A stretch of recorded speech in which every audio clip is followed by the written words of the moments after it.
to Career Uprising. I'm your host and professional career coach, Lorraine Rise. Join me as I guide you through an amazing journey of self-discovery and empowerment. If you are looking for work, changing careers, or stuck in a toxic job, then this is the show for you. I offer both practical and spiritual guidance to help you up-level and advance your career. Let's start the uprising.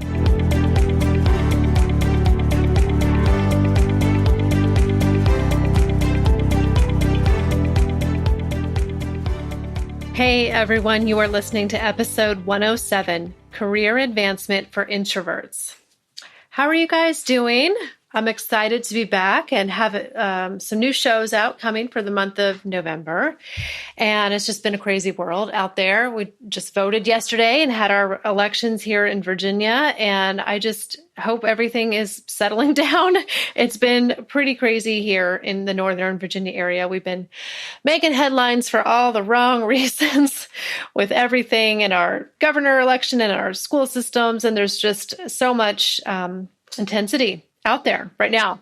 And then, of course, we have the great resignation and everybody quitting their jobs. And it's just never ending with the news headlines. But things are going well for me. I'm very happy. I have so much to be grateful for. I really do. And I'm recording actually in the evening tonight, which is kind of different for me. It's kind of dark outside. But I know you guys are out there listening. I appreciate it. And I had another prospect I was speaking to just the other day mentioned that she was listening to the show on Spotify, which I am always so flattered when people tell me that they listen to the show. I just put so much into it. And we're on Amazon Music now, so you can check out this show, a ton of different platforms, Apple, Spotify, Google Music, Amazon Music, Inflow Radio. I'm out there in all kinds of platforms. So however you'd like to listen, I'm glad that you found me. Thank you so much. So, like I said, we are going to talk today about career advancements for introverts. And this is kind of cool. I haven't actually done a topic like this, talking about, introverts versus extroverts. I don't know how this topic came to me. Maybe it was something I saw on social media. I'm not sure, but I thought this would make a great topic because introverts and extroverts do work so differently. And I think what's really brought this about is the whole working remote versus in the office, because I think there's a division there, certainly between people who are more outgoing and people who are a little bit more, reserved, whether they want to work from home or in the office and where people work better. So as you might have figured out already, I'm very much an extrovert myself, very much so, but I'm married to an introvert. So I understand the difference, and I work with a lot of introverts as clients. That's a lot, I think, of who reaches out to me for help. Not always, but I think a lot of people need help writing about themselves on their resume or talking about themselves in interviews. There's just so much vulnerability out there in a job search or even trying to get promoted that I think it makes a lot of sense that people, especially if they're introverted, want to get help from a coach, because I think a lot of those processes are not really that comfortable or natural to them. So if that is you, you are not alone. I help a lot of people like that. And maybe this show today will help give you some tips or some insights to help make things a little bit easier for you, or help you understand yourself a little bit better, perhaps. But also, I think if you're an extrovert like myself, you could learn a lot from this show as well. Maybe you have an introvert in your family or that you work with. And so I think it's always good to understand both sides. But all right, so let's dig in. I think one of the biggest differences between introverts and extroverts is where you get your energy from and your satisfaction in life. So for me, being more on the outgoing side, I love interacting with people. I can handle a fair amount of it throughout my day. I do get to a point eventually where I can get exhausted doing too many coaching sessions or too many calls throughout a day, but I probably don't get to that point as quickly as some other people. For some people, talking to people all day long is just draining and exhausting. And that's not where they get their energy. It just kind of is an energy suck for them. So they may work better in quiet places or by themselves. And that's just how they focus and are more productive. So everybody's a little bit different. But, then for an extrovert, having too much quiet and too much alone time could be detrimental, because then maybe you get bored or distracted too easily. So I don't think it matters too much how we label things. I think it's really just about understanding yourself and how you work best, and then designing your career around that. So here's a few tips that might help you to manage your career and maybe move up if you identify as an introvert, because I do feel that it's probably only natural for people who are a little bit more quiet and a little bit more shy to feel like they're at a disadvantage when it comes to advancing their careers. Maybe they don't feel as confident about putting themselves out there, asking for a raise, or facilitating conversations with their boss. I completely understand that some of that may be more intimidating for somebody who, considers themselves to be a little bit more introverted. But I'll say first, when it comes to networking, which is a vital, vital part of advancing your career and landing a new position, if you feel like you identify as an introvert, I would try to focus on one-on-one phone calls rather than meetings or, large group events and conventions and things like that. I'm not even sure how effective some of that stuff is anyway.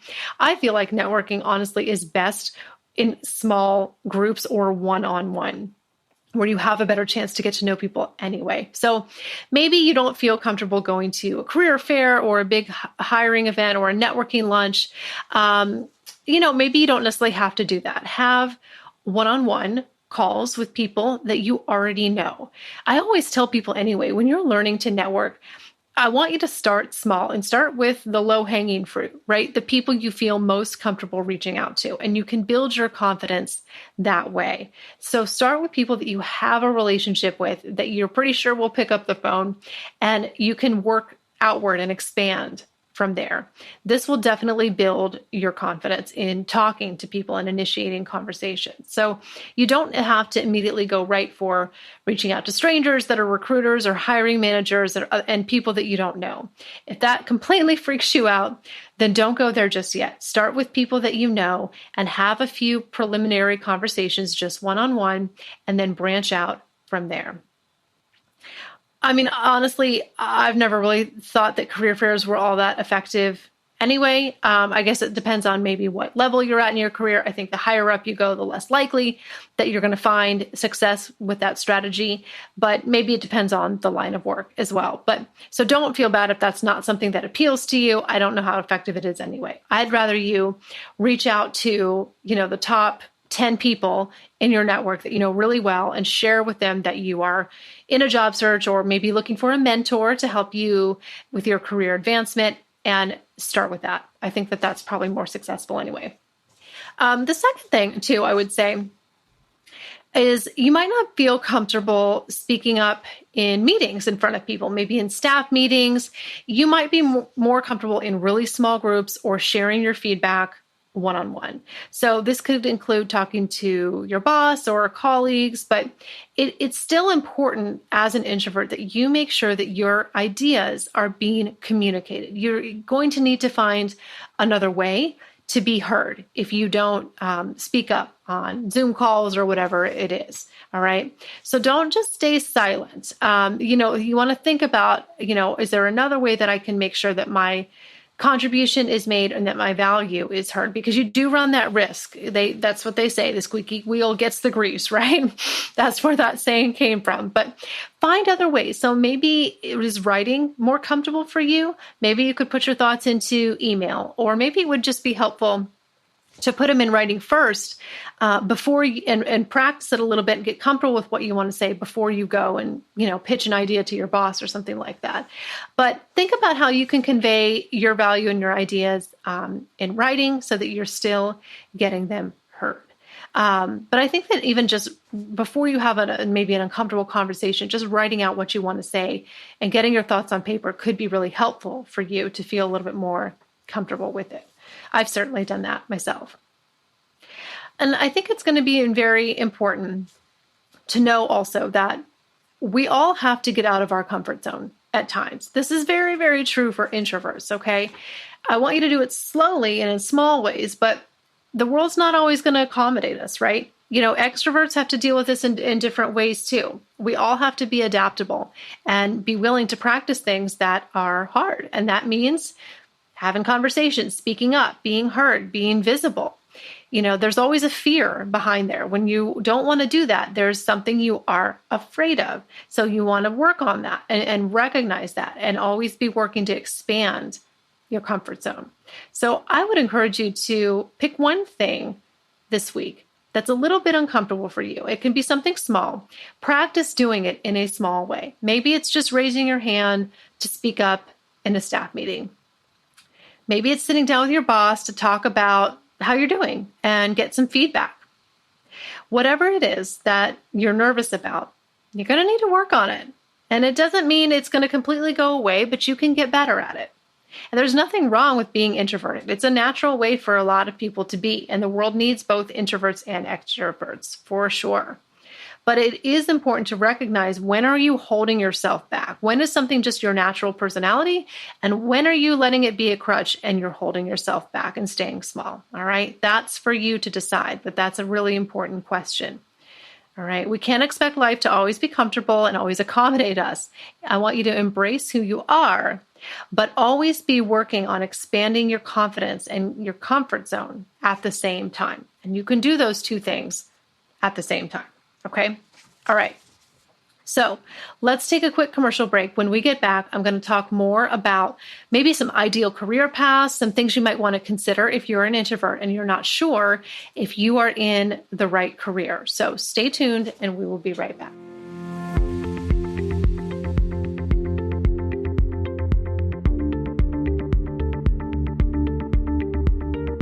Hey guys, we're on a break for a minute, and I want to tell you about something exciting going on at careeruprising.com.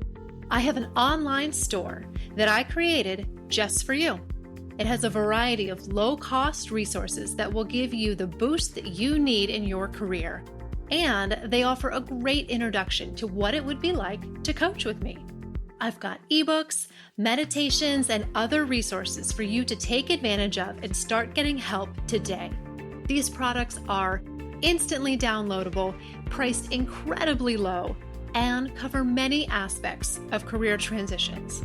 Head on over now to the store while you're listening to the show. It's at careeruprising.com/store. That's careeruprising.com/store.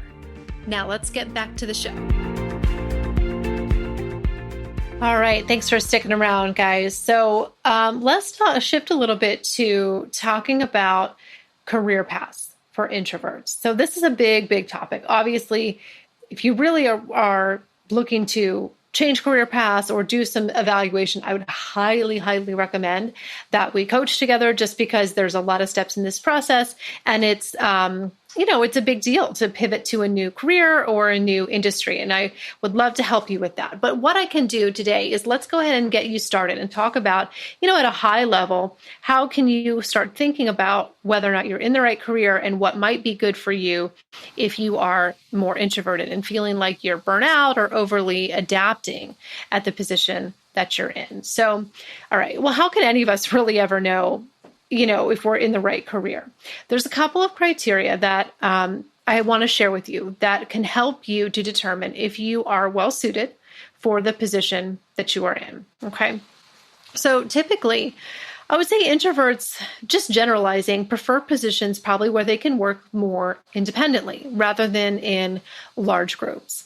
So does your current position offer you that, at least for the majority of your work? If not, you may find that you tend to get burned out a little bit more quickly because of all the interaction that is required of you. One thing I do in my coaching practice is I do assessments, the DISC assessments, and these are really, really fantastic for seeing a comparison of who you are most naturally and then who you are at work and how you're adapting and in what ways you're adapting and is it causing burnout. I love going through these reports with clients. It's always really, really eye-opening because they can see how their job that they're in compares to how they most naturally want to be. And we can see if you're in the right career path or not. So that is really, really valuable right there. But I think that also introverts tend to prefer quiet places rather than cubicles or crowded workspaces.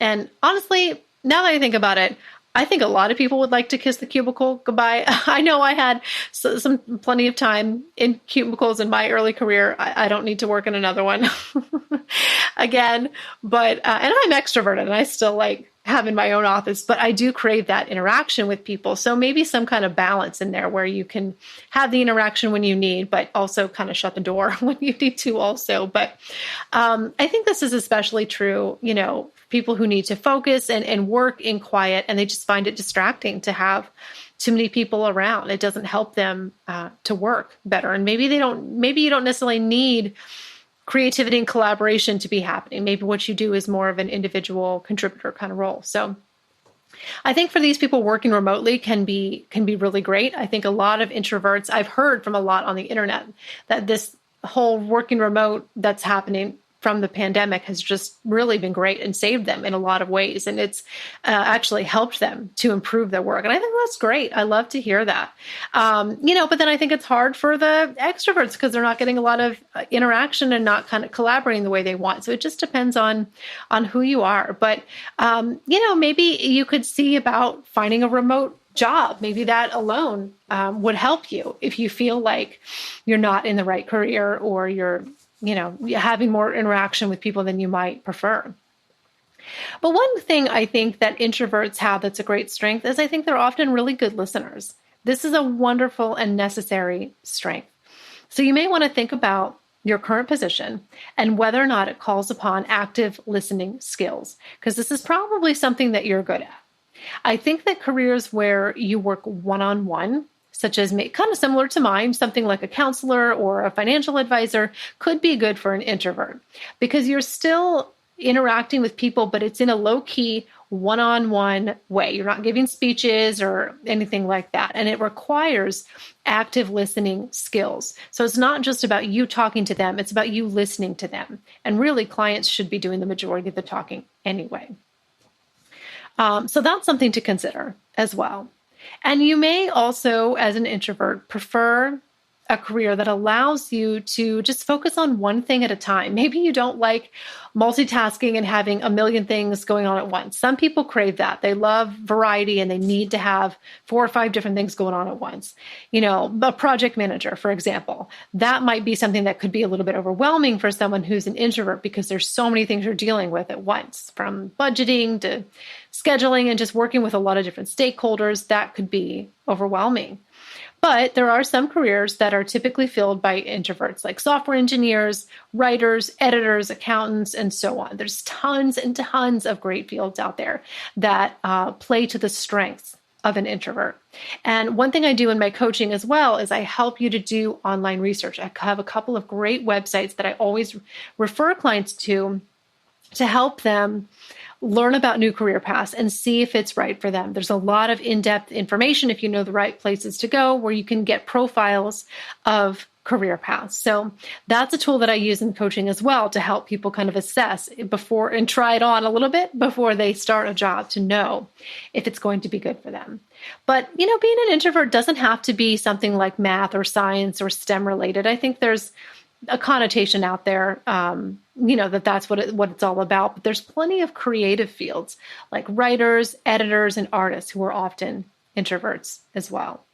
So hopefully that gives you a little something to think about. I think, like I said, the world needs both introverts and extroverts. They're both incredibly important. It's the black and the white, the yin and the yang. We need that duality, right? They complement each other. It's just a matter of finding balance. But if choosing a career path or figuring out how to advance is something that you want help with, I would love to help you because I have coaching programs designed for people who are at a crossroads in their career or feeling stuck or not sure how to advance. And I think that it could be, if you're an introvert, working with someone like myself who isn't one, could be helpful, could offer you some insights and some strategies so you can kind of learn from the other side and vice versa, definitely.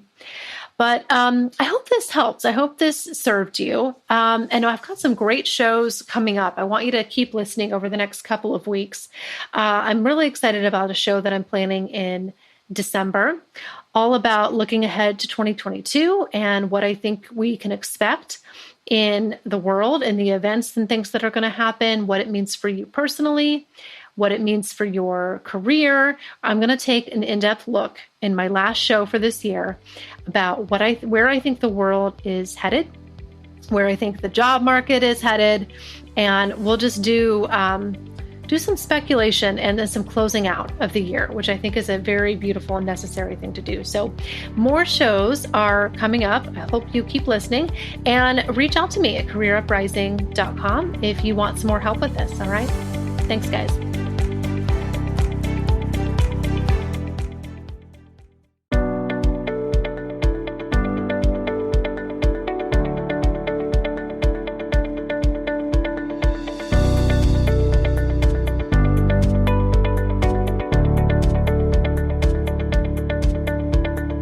That's it for today's show. Thank you so much for listening.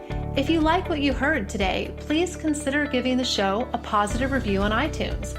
It would mean a lot to me, and it would help to spread the word so that others can learn about the show. Thanks again for tuning in, and I can't wait to connect with you again next time on Career Uprising. This show is brought to you by InflowRadio.com.